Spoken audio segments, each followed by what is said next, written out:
있는 이 속사람의 생명, 그리스도의 생명이 우리의 삶을 인도해 주고 계십니다.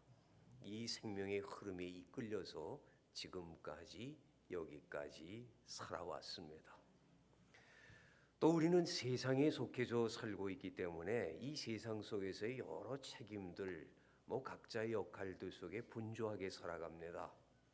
한국 사람으로 태어났고 한국 교회 일원이 되었고 또 여수라는 이 지방, 이 도시에서 내가 나고 자라고 또 어느 학교를 다니고 이렇게 복잡한 이 세상에서의 관계와 여러 가지 그런 임무들 이런 속에서 우리는 살고 있습니다. 한국 사람이라면 한국 사람 된 책임도 있을 것이고요, 의무도 있을 것입니다. 그러나 또한 우리는 우리 시민권이 여기 있는 것이 아니라 저 하늘에 있는 것을 압니다. 하나님 나라의 백성이에요. 천국의 시민권자입니다. 그래서 세상에 속해져 있는 것 같지만 그것이 전부가 아니라 하늘의 시민권자로 하나님 나라의 백성으로 살아가는 사람들입니다. 생각하면 그리스도인, 크리스찬이라고 하는 이 한마디 한마디가 얼마나 소중한 이름인지 모르겠어요. 그리스도의 이름을 우리가 그렇게 받아서 그 이름으로 불리워지면서 살고 있습니다. 그리스도인 된 우리는 오늘도 그리스도의 신비 안에 살고 있습니다. 말로 다 할 수 없는 하나님의 은혜, 도무지 갚을 길 없는 그 사랑을 오늘도 공기처럼 숨쉬면서 그렇게 살고 있습니다. 그리스도의 신비를 산다. 그래서 말로 하면 참 단순한 것 같지만은 이따금씩 새벽 기도 중에 조용히 가슴에 손을 얹고 생각해 봅니다. 나는 오늘도 그리스도의 신비 안에 살고 있구나. 마음이 달라져요. 가슴이 뜨거워집니다. 십자가를 통해서 그리스도의 그 이름과 그 죽으심과 부활과 이 모든 것들을 통해서 하나님께서 우리에게 보여주신 하늘의 신비 말입니다. 하나님의 은혜와 사랑의 이야기들, 그 모든 것들을 생각할 때마다 가슴이 뛰게 되거든요. 우리는 지금도 오늘도 그리스도의 신비를 살아가는 사람들입니다. 오늘 우리 교회가 재직 헌신 예배를 드립니다. 그래서 이 갚을 길 없는 하나님의 은혜와 사랑에 우리가 응답하면서 좀 가품 있는 삶을 살고자 늘 소원하고 기도하게 되는데, 헌신 예배라고 하는 것은 그런 우리의 믿음, 우리의 바람을 제일 잘 드러내 주는 것이지요. 드릴 헌자입니다. 몸 신자예요. 근데 몸을 드린다는 얘기가 아닙니다. 몸을 드린다 하는 헌신, 이것은 우리의 전부를 하나님께 드린다는 것이거든요. 내가 하나님께 드릴 수 있는 것이 무엇이 있겠습니까? 은도 내 것이고 금도 내 것이고 세상에 있는 모든 것이 다 내 것이다 말씀하시는 하나님 앞에 우리가 무엇을 드릴 수가 있겠습니까? 그저 하나님께 다 받았으니까, 갚을 길 없는 그 사랑의 빚을 줬으니까 내 모든 것은 이제 내 것이 아니라 주님의 것입니다. 그것을 다시 한번 확인하고 이제 주님 뜻대로 사용하십시오. 그렇게 내가 살아가는 앞날을 하나님께 맡겨드리는 것이 헌신 예배이거든요. 헌신입니다. 내 것을 가지고 드리는 것이 아닙니다. 내 것은 아무것도 없습니다. 그죠? 그 사랑과 그 은혜에 응답하여서 대답하여서 내게 있는 것들, 이게 다 하나님께로부터 말미암은 줄로 알고 감사하는 마음으로 주님의 것이니까, 그래서 그렇게 내 모든 것을 주님께 맡겨드리고 주님의 뜻대로 살기를 소원하고 다짐해 보는 것입니다. 오늘 로마서 16장에 사도 바울이 로마서를 마지막으로 이제 로마에 있는 교회 안부 인사를 하게 되지요. 3절로부터 16절까지의 내용을 이 헌신 예배를 위하여 함께 봉독해 보았습니다. 길게 여러 사람들이 이름이 나오지만은 제일 중요한 줄거리는 3절로 5절까지입니다. 그리스도 예수 안에서 나의 동역자들인 브리스가와 아굴라에게 문안하라. 그리고 또 저의 집에 있는 교회도 문안하라. 이 저의 집에 있는 교회도 문안하라 하면서 여러 사람들이 이름을 열거하고 있거든요. 이 브리스가 애칭이죠. 다른 성경에서는 브리스길라, 애칭, 약칭으로 브리스가라고 그랬고요. 아굴라와 브리스길라는 부부입니다. 이들의 집에 있는 교회라고 그랬어요. 그러니까 지금 로마 교회가 브리스길라 아굴라 부부의 집에서 모이고 있다는 것입니다. 옛날에 뭐 큰 공회당 같은 것을 짓고 쓸 수 있는 것이 아니었기 때문에 좀 넉넉하고 여유 있는 집이 있다면 그 집에서 교회가 생기고 그 집을 하나님께 드려요. 정말 그 집에서 교회가 모입니다. 내 집이라고 생각지 아니하고 이건 주님의 집이라고 생각하고 그렇게 자기 집을 기꺼이 내놓은 사람들에 의해서 지역마다 교회가 생겼습니다. 브리스길라와 아굴라 부부의 집에서 로마 교회가 지금 생겨난 곳이거든요. 여기서 로마 교회가 함께 모여 예배를 드립니다.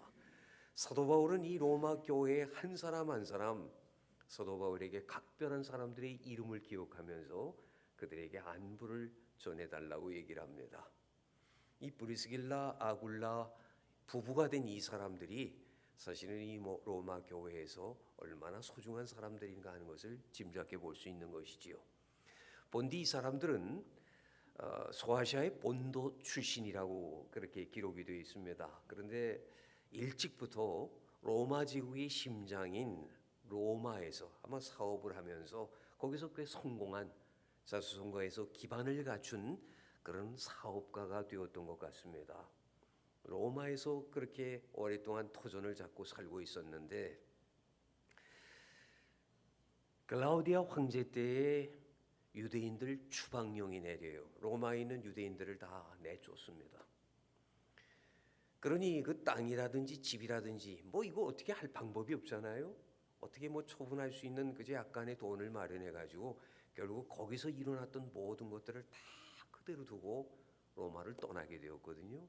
이 사람들이 떠났던 것이 고린도였습니다. 고린도는 당시 또 이 로마 제국 내에서는 교역이 왕성한 곳이었고 이분들이 또 원래 이 천막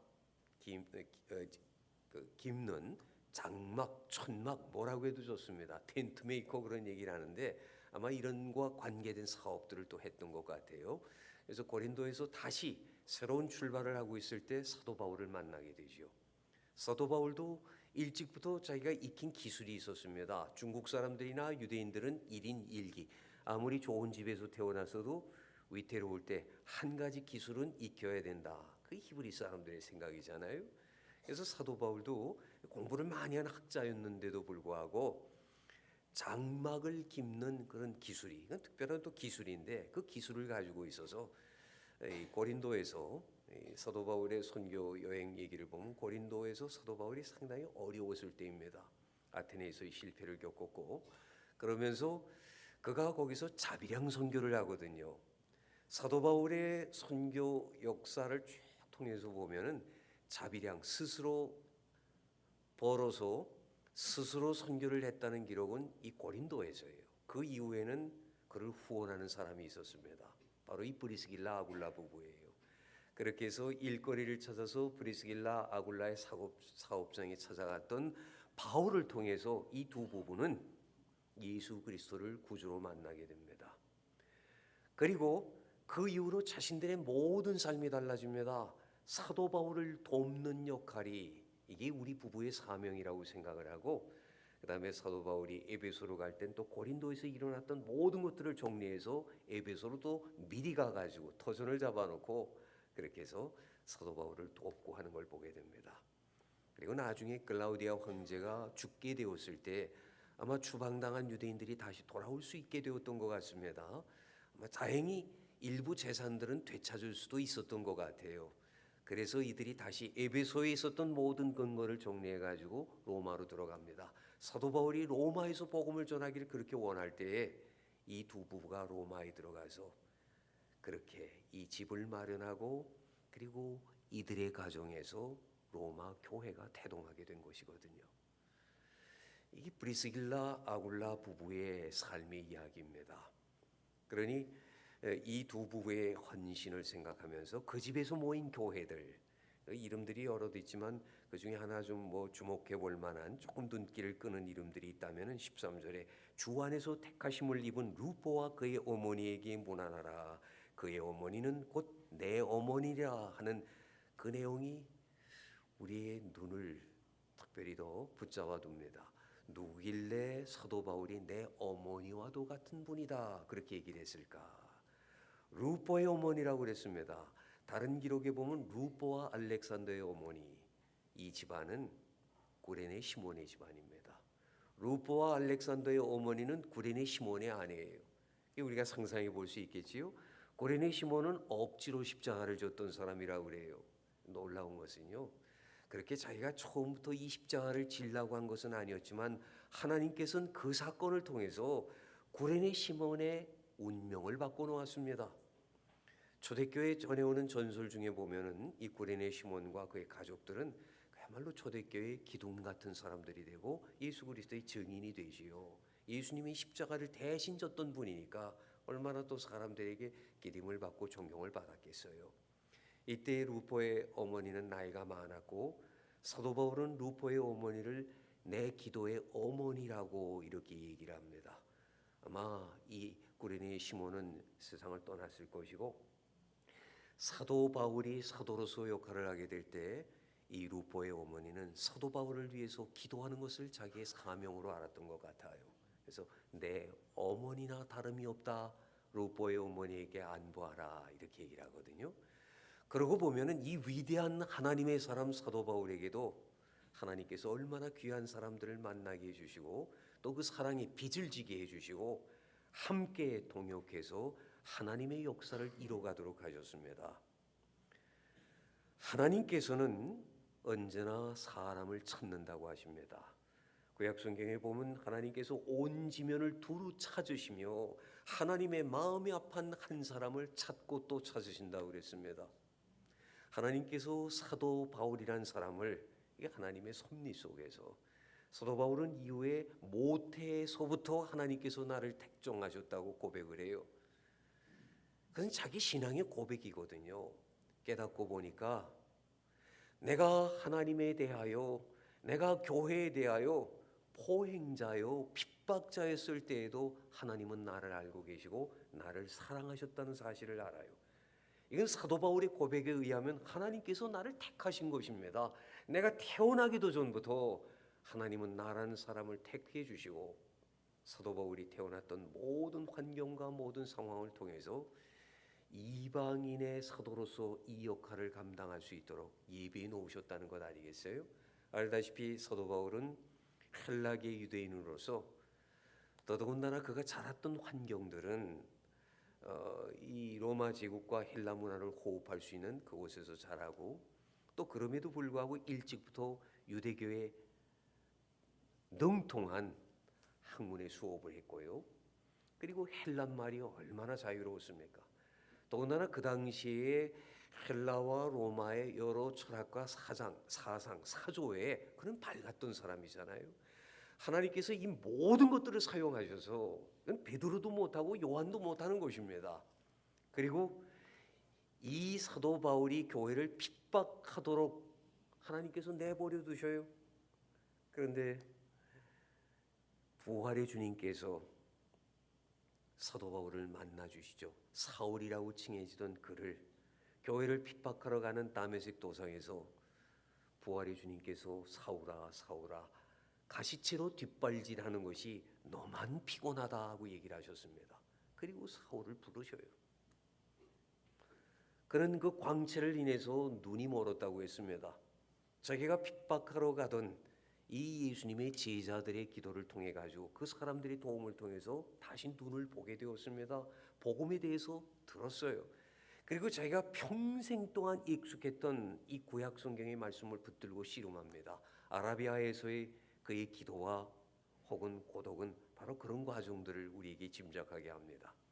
그렇게 해서 그는 이 성경 말씀이 처음부터 예수 그리스도에 관해서 그렇게 가르치고 있다는 것을 깨닫습니다. 구약 성경의 능통한 학자가 이 구약 성경을 통하여 하나님의 비밀을 알게 되었습니다. 예수 그리스도에 관하여 신학적인 토대와 기초를 하나님은 사도 바울을 통해서 놓게 하셨지 않습니까? 그런데 그가 이렇게 그리스도의 복음을 위하여 선교하고 애쓸 때에 하나님은 사도 바울을 택하실 뿐만이 아니라 사람을 택하시고 그 사람을 통해서 역사하시는 하나님은 사도 바울 주변에 좋은 사람들을 만나게 해주셨어요. 우리가 살아가면서 믿는 사람으로서 받고 누릴 수 있는 제일 큰 복 중에 하나는 관계의 축복들, 만남의 복입니다. 인간관계의 복이란 것이 얼마나 큰 것입니까? 아마 젊은 부모들은 어린아이들을 어려서부터 키우면서 계속해서 그런 기도를 좀 해줄 필요가 있을 것 같아요. 우리 아들이 우리 딸이 자라가면서 삶의 고비고비마다 실패할 수도 있고 넘어질 수도 있겠지만은 좋은 사람들 만나는 복을 주세요. 이건 부모가 자식들을 위해서 축복할 수 있는 최고의 축복입니다. 좋은 선생님을 만나고 좋은 친구를 만나고 살아서는 좋은 배필을 만나고 좋은 사람 만나기를 위해서 부모가 복을 비는 것보다 권세 있는 기도가 어디 있겠습니까? 인간관계의 복, 만남의 복, 이걸 우리가 우리의 자녀들부터 축복하며 기도해야 될 것입니다. 복이에요. 근데 사도 바울에게는 하나님께서 이런 사람들을 만나게 해주십니다. 사도 바울의 마음을 아프게 한 사람들도 있었지만은 알렉산더와 루포의 어머니가 구레네 시몬의 아내가 초대교회의 어른으로서 존경받던 이 기도의 어머니가 사도 바울을 위해서 늘 기도했고요. 더더군다나 사도 바울이 제일 영적으로나 신앙적으로나 위기라고도 할 수 있었던 자신의 선교 전략과 모든 것들을 처음부터 다시 재검토하고 있었던 고린도에서 자비량을 하면서 누구의 도움도 받지 못하고 그렇게 기다리고 있었던 때에 이 브리스길라와 아굴라 부부를 만나게 하신 다음에 이들이 사도 바울을 돕는 평생의 조력자가 됩니다. 브리스길라 아굴라 부부에게 하나님이 주셨던 사명은 너희 부부가 사도 바울을 돕는 것이 바로 하나님의 일이다 하는 것 아니었겠어요. 그래서 이 부부는 그야말로 자기의 목숨을 내놓고 사도 바울을 도우려고 합니다. 알다시피 그는 고대에 지금 같은 때가 아닙니다. 모든 걸 정리하고 이사를 가고 한다는 게 지금처럼 수월할 때가 아닙니다. 사업하던 사람들이 그 기반을 다 내려놓고 다른 곳에 가서 새로 시작한다는 것이 얼마나 어려운 일이에요. 근데 이 부부는 사도 바울이 가는 곳마다 동행합니다. 사도 바울보다 먼저 가서 준비를 해놓기도 합니다. 로마의 사도 바울이 선교를 위해서 오게 될 때, 로마를 위해서 기도할 때 이들은 먼저 로마로 가서 이 집에서 로마 교회가 시작이 되었어요. 얼마나 하나님 보시기에도 복된 사람들이고 헌신된 일꾼들이었겠습니까? 그런데 이 브리스길라 아굴라 부부를 얘기하면서 그리스도 예수 안에서 나의 동력자인 브리스가와 아굴라에게 문안하라 했습니다. 여기 사도 바울이 쓴 동역자라는 말이 나옵니다. 여러분 우리가 보통 동업자 하는 말을 쓸 때가 있습니다. 동업자라는 말은 어떤 말일까요? 이해관계를 같이 하는 사람이 대개는 어떤 사업을 같이 할 때 동업자라는 말을 쓰지요. 뭐 정치에서도 정치 동업자가 있을 수 있겠지요. 이해관계를 같이 하는 사람들이 함께 협력을 하면 동업자라고 얘기를 합니다.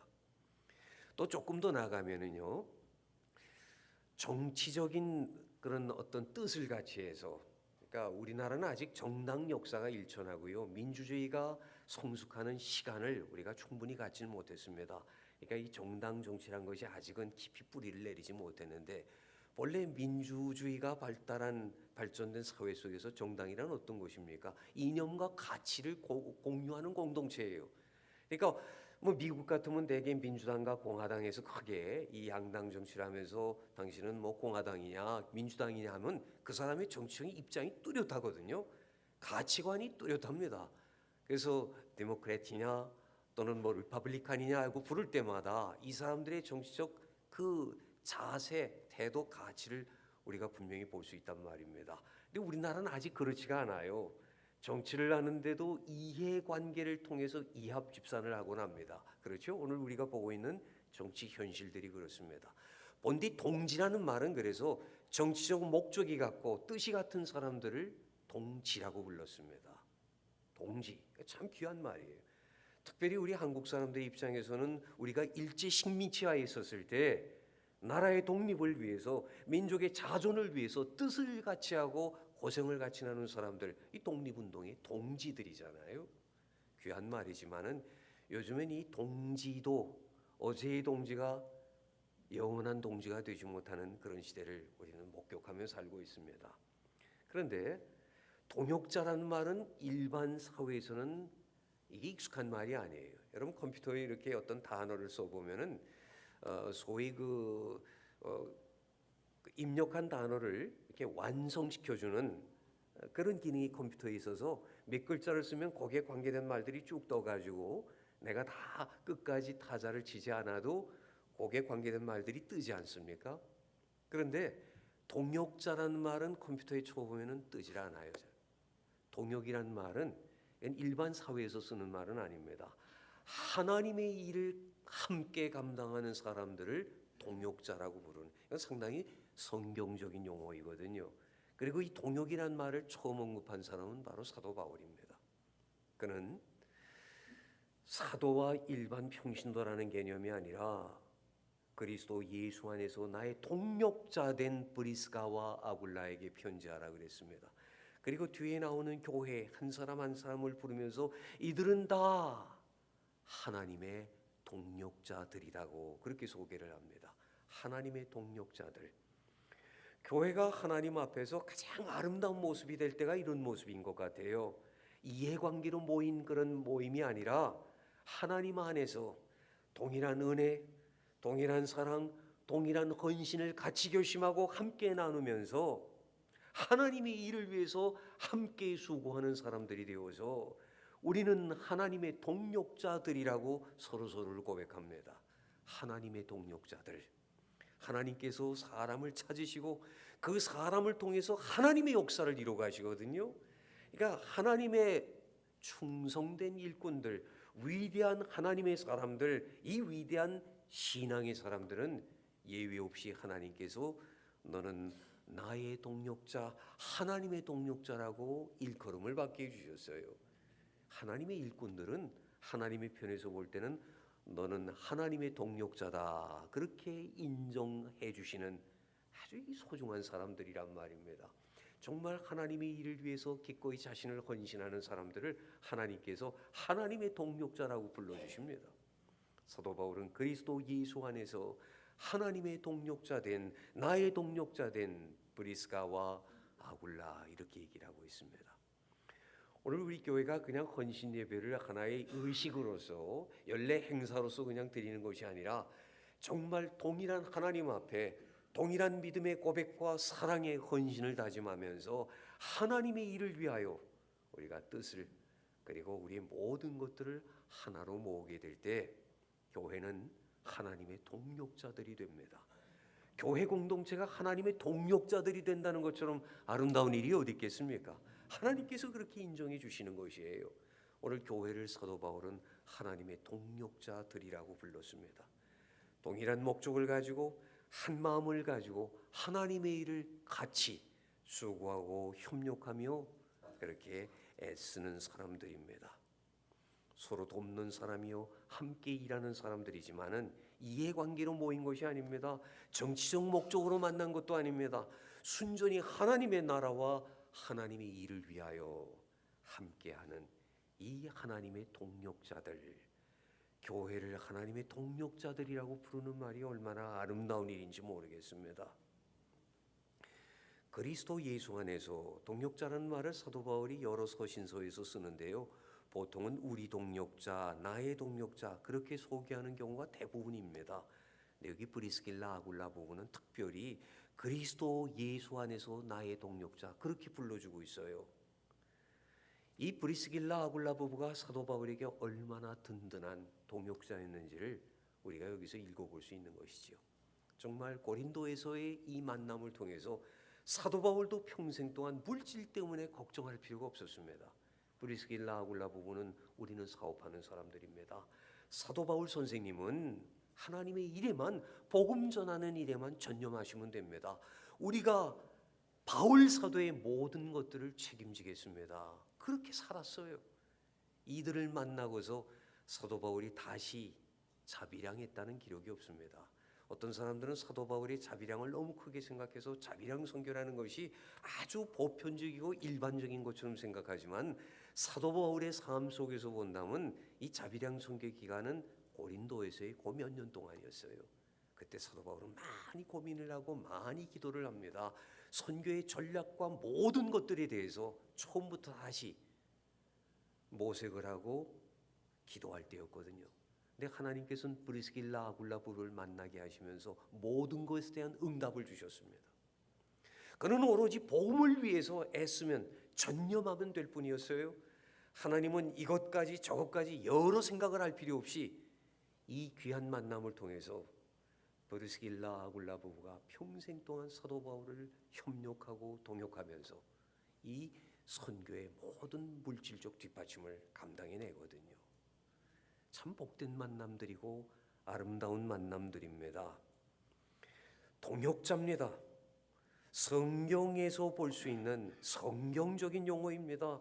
하나님의 일을 함께하는 동역자. 그들이 클라우디아 황제가 죽고 나서 로마로 다시 들어갔을 때 거기서 교회가 생겼다, 로마 교회가 생겼다는 것이 얼마나 참 신비스러운 일이에요. 아름다운 일이지요. 고린도전서 3장 9절을 보면은 우리는 하나님의 동역자들이요 너희는 하나님의 밭 하나님의 집이니라. 사도 바울은 아주 구체적으로 그런 표현을 썼습니다. 우리는 다 하나님의 동역자들이다. 근데 이 고린도전서의 상황은 어떤 때냐면 고린도 교회가 너는 바울파 나는 아볼로파 무슨 파에서 좀 시끄러웠을 때거든요. 근데 그 교회의 편지를 쓰면서 우리는 다 하나님의 동역자들이다. 그렇게 사도 바울은 편지를 씁니다. 정말 동역자가 될 때에는 누구를 통해서 복음을 들었어도 상관이 없습니다. 우리는 다 하나님의 일을 함께 감당하고 있는 역할은 달라도 하나님의 동역자들이에요. 우리가 어려웠을 때 어려서는 부모의 도움으로 자라게 되고요. 자라서는 또 다른 사람들의 도움을 우리가 경험하면서 살게 됩니다. 살다 보면은 성경은 말하기를 사랑의 빛, 기도의 빛 외에는 빚을 지지 말라고 그랬는데요. 사랑의 빚이란 건 부끄러운 것이 아니랍니다. 기도의 빚을 지고 사랑의 빚을 지고 우리가 살아갈 때가 얼마나 많습니까? 여기 하나님의 동역자들, 그들을 하나님의 교회에서 본다면 또 어떤 사람들이 되겠는가 한번 생각해 보십시다. 하나님의 동역자로서 하나님께서 그들을 교회에 세워주실 때 혹은 어떤 목적으로 그들을 불러내시고 또는 보내시게 될 때 어떤 사람들은 화목하게 하는 직분을 감당하도록 특별한 임무를 주실 때가 있어요. 요즘 세상에선 더더군다나 그렇지요. 우리 팔복 속에서는 화평케 하는 자들은 복이 있나니 저들이 하나님의 아들이라고 불림을 받을 것이다 그랬습니다. 화평케 하는 사람들이야말로 세상 사람들이 볼 때 야 정말 하나님의 사람이다 그렇게 인정을 받는 가장 중요한 표징이라고 그랬습니다. 화평케 하는 직무, 이거 오늘 우리 교회에 맡겨주신 것이거든요.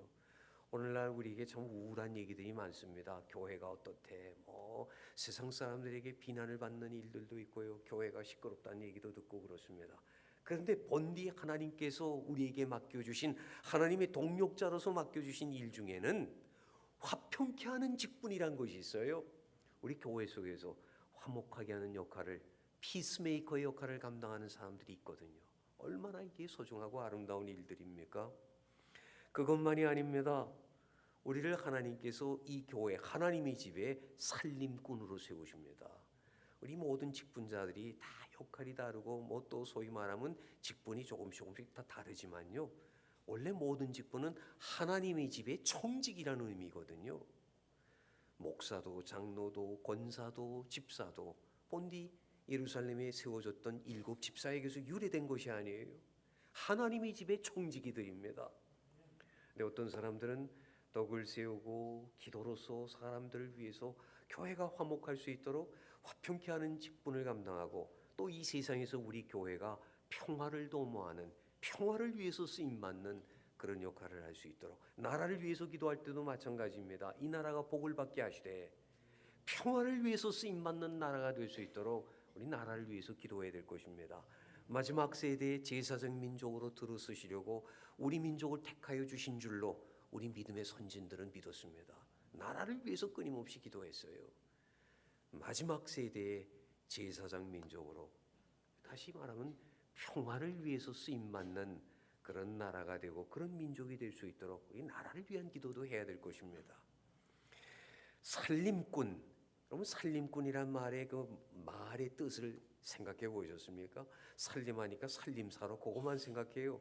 살림이에요. 살림꾼이란 말은 굉장히 넓은 의미를 가지고 있습니다. 모든 신앙인들은 하나님의 집의 살림꾼들이 되어야 합니다.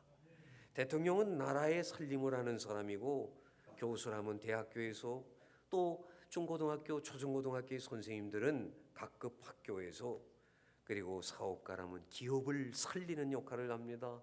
어머니는 자녀를 살립니다.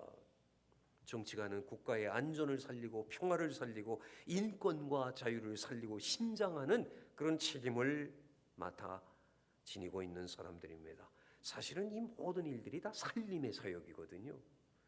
우리가 하나님의 집의 살림꾼들이에요. 그냥 재정적인 조금 하고 그런 얘기가 아닙니다. 안내 조금 했다는 게 아닙니다. 하나님의 교회를 살리고 세우는 일이고, 하나님의 백성들의 생명, 속사람의 생명이 더욱 풍성해질 수 있도록 우리가 이 생명을 돕는 역할을 다하는 것입니다. 부모가 자식을 돌보는 것처럼 말이에요. 이게 다 살림인 것처럼 하나님의 동력자들의 모든 일들은 살림의 역사, 생명의 역사입니다. 이 생명이 더욱 풍성하게 하도록 하나님께서 우리를 부르고 계십니다. 주님께서 이 땅에 오신 이유가 뭐라고 그랬습니까? 내가 온 것은 양으로 생명을 얻고 더욱 풍성히 얻게 하려 함이라 그랬습니다. 도적이 온 것은 도적질하고 죽이고 멸망시키려는 것이라고 했어요. 도적, 우리 영혼에 도적이 있어요. 우리 생명을 위축시키고 우리를 사망으로 이끌어가는 그런 흑암의 권세가 분명히 있습니다. 그런데 예수님은 어떻습니까? 이 흑암의 권세를 물리치시고 하늘의 빛, 생명의 빛으로 우리의 삶을 가득 채워 비추어 주셔서 우리의 속사람이 다시 살아나고 거듭난 존재가 되어지고 하나님의 백성, 하나님의 자녀가 되게 하시고, 그뿐만이 아니라 다른 사람들을 돕고 세우고 살리는 역사를 하도록 우리를 불러주시고 세워주셨단 말입니다. 하나님의 동력자들이 하는 일이 그런 일입니다. 넓은 의미에서 우리는 다 하나님의 집에서 살림꾼으로 부름을 받은 사람들입니다. 집사도 장로도, 또 혹은 우리가 재직해 어떤 부서에 있든지 한결같이 무슨 일을 하든지 마찬가지입니다. 여자분들이 대개 나이가 좀 들면 우울증이 이렇게 찾아올 때가 있다고 그러죠. 어느 정도 애들이 자라고 이렇게 되면 내 인생은 뭐지 하는 생각이 들어요. 평생 동안 남편, 아이들 뒤치다거리 하다가 이제 어느새 보니까 젊은 내 모습은 다 어디로 갔는지 온데간데가 없습니다. 그래서 우울해진대요. 이 우울증을 심하게 앓는 사람도 있고요, 잠깐 감기처럼 앓고 지나가는 사람들도 있습니다. 어떤 교회의 여자 집사님이 이 우울증을 살짝 좀 앓고 있었습니다.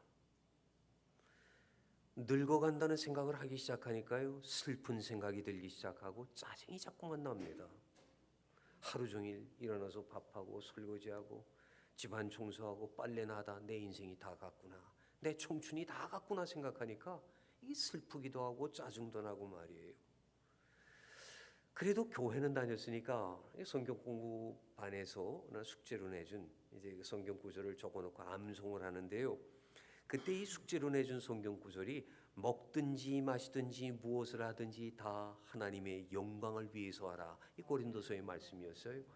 이 말씀을 이렇게 적어놓고 암송을 하려고 냉장고에다 딱 붙였는데 그때 갑자기 전구가 반짝하고 켜졌답니다. 우울증 초기였단 말이에요. 그런데 먹든지 마시든지 무엇을 하든지 다 하나님의 영광을 위하여 깨달았습니다. 이게 내가 깨닫기만 하면은 설거지하는 거, 빨래하는 거, 청소하는 거, 이 집안 살림하는 게 이게 무의미한 거 아니란 말이에요. 하나님의 영광을 위하는 일이 될 수도 있다고 말입니다. 교회 역사에서 보면은 이 사람의 이름도 다 자기 자신이 알리지를 않았어요. 그리고 로렌스 수사라고만 알려졌던 한 인물이 있습니다. 이 수도원에 많은 이야기들이 전해오는데 이 사람이 수도사가 되기로 작정을 했는데 수도원에 들어가서 맡은 일이 부엌 담당이었습니다. 수도원에 내가 이러려고 들어왔나? 수도원에 들어와서 좀 거룩하게 뭔가 좀 그렇게 하나님과 동행하고 싶었는데요. 수도원에 사람도 많고 매일 그죠? 이거 뭐 밥뚜껑 들고서 청소하고 그러다가 이 사람이 깨달아요. 이게 내 사명이다 생각을 하고요. 이 굳은 수도원의 부엌 그 많은 일들을 하면서 주님과 대화하듯 기도하기 시작합니다. 이렇지요. 일하면서 말이에요. 그래서 세월이 지나고 나니까 사람들이 이 로렌스 수사는 평생 동안 수도원에서도 부엌 일만 했는데 예수님의 향기가 난다고 그랬어요. 나중에 이분이 나이가 많아가지고 어느 수도원의 원장으로 파송이 됩니다. 근데 정작 그 수도원에 부임을 했을 땐 사람들이 수도 원장이 새로 온 줄을 몰랐대요.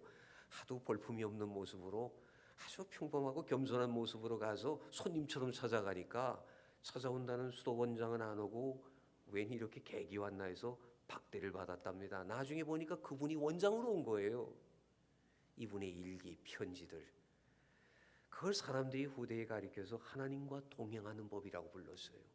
이분은 평생 거의 대부분을 수도원에서 부엌 일만 했는데 거기서 어떤 사람들보다도 주님과 가까이 동행하는 것을 배웠습니다. 매일 그 짓궂은 일들을 그저 굳다고 생각하지 않고요. 주님과 대화하면서 그걸 통해서 주님과 누구보다도 가까워졌던 사람이었습니다. 세월이 지나고 나서 보니까 예수님의 모습이 그에게서 보인다고 그랬어요. 나중에 소문이 나니까 수도 원장이 되었어요. 그대로 처음 마음 하나도 변치 아니하고 그에게는 그런 예수의 향기가 있었습니다. 여러분 이분의 얘기를 통해서 우리가 보아요. 로렌스 수사 그는 정말로 하나님과 동행하는 사람이었답니다. 그의 대부분의 수도원에서 일은 부엌일이었어요. 그런데 그 부엌일을 통해서 하나님과 동행하는 법을 저렇게 배울 수 있었다니 말입니다. 무슨 일을 하든지 우리가 하나님께 영광을 돌릴 수 있습니다. 셰익스피어가 식당에 갔을 때 사람들이 다 인사를 했답니다. 당대에 이미 유명한 명사가 되고 있었거든요. 한 소년이 식당 일을 하다가 한숨을 쉬었답니다. 나는 언제 존경받는 사람이 될 수 있을까? 마침 그 소년의 한숨을 셰익스피어가 들었습니다. 식당을 나가면서 소년의 등을 두드려줬답니다. 자네도 위대한 사람이 될 수 있네. 그릇을 닦을 때 시인이 글을 쓰듯 화가가 그림을 그리듯 작곡가가 작곡을 하듯 최선을 다해보게. 반드시 분명히 자네가 선 자리에서 기적이 일어날 것일세. 그렇게 말해 주었답니다. 여러분 이게 이 소년에게는 얼마나 큰 격려가 되었겠어요. 그리고 정말 그렇게 최선을 다하면서 그는 하늘의 도움이라고 하는 것이 하나님의 은혜라는 것이 무엇인가를 체험하게 됩니다. 옛날에는 목사, 선교사만 성직이라고 사람들이 생각을 했습니다. 근데 지금 그렇지 않아요. 이제는 정치, 경제, 사회, 문화 모든 영역에서 우리가 하는 일들, 그리스도인들이 하는 일들이 다 이게 거룩한 일입니다. 수도원에 들어갔다고 거룩한 게 아니에요. 부엌 일만 평생 했는데도 그는 그 부엌 일을 통해서 주님과 동행하는 법을 배웠습니다. 우리의 삶의 모든 현장이 구별된 곳, 거룩한 곳입니다. 하나님의 일을 함께 감당하는 사람들은 하나님의 집의 살림꾼들입니다. 이 브리스길라 아굴라 부부가 행복한 부부였잖아요. 브리스길라라는 이 아내의 이름이 먼저 앞에 나온 것이 두 부부의 이름이 언급된 게 한 6번 성경이 등장을 하는데요. 4번은 아내가 먼저 거명이 되고 그 다음에 남편의 이름이 따라 나오고요. 그런데 이걸 보고 어떻게 알 수 있을까요? 부부가 참 헌신된 사람이었지만은 아마 이 부인이 어떤 면에서는 교회에 더 친숙하고 더 많이 알려지고 사랑을 받았던 사람인 것 같아요. 그 말은 뒤집어 본다면 아굴라라는 남편이 옛날엔 다 남성본이잖아요. 자기 아내를 이 교회에서 하나님의 일을 하는 일꾼으로서 얼마나 마음껏 하나님의 일을 감당할 수 있도록 뒷받침을 해줬는가. 우리가 거기서 그걸 읽어낼 수 있거든요. 브리스가라는 사람이 남편보다도 먼저 앞에 등장하는 것이 네 번이에요. 남편의 극진한 사랑, 각별한 사랑이 있었습니다. 그 이유가 있을 것 같아요. 로마에서 추방을 당할 때 여자들은 로마에 있어도 좋다는 그런 칙령이 함께 있었답니다. 그러니까 만약에 로마의 화려한 도시에서 살고자 하는 마음이 있었다면은 아내는 브리스가는 로마에 그냥 있을 수도 있었을 겁니다. 그런데 이게 다 내려놓고 떠나는 것이잖아요. 근데 브리스길라는 아굴라를 따라서 갈 바를 알지 못하고 그야말로 함께 떠나요. 이 두 부부가 그런 사랑에 각별한 사랑 속에서 아마 하나님의 은혜가 행복한 부부가 되어서 교회를 함께 섬길 수 있는 은혜를 주신 대표적인 모델인 것 같습니다. 우리가 하나님의 일을 할 때도 부부가 서로 하나님의 동력자가 되면 그것보다 행복한 모습, 아름다운 모습이 어디 있겠습니까? 우리 교회에 많은 직분자들이 브리스길라 아굴라 부부처럼 부부가 서로 동력자가 되어지고 하나님의 집의 일꾼이 되어지는 복을 우리가 다 누릴 수 있으면 정말 좋겠다는 생각이 듭니다.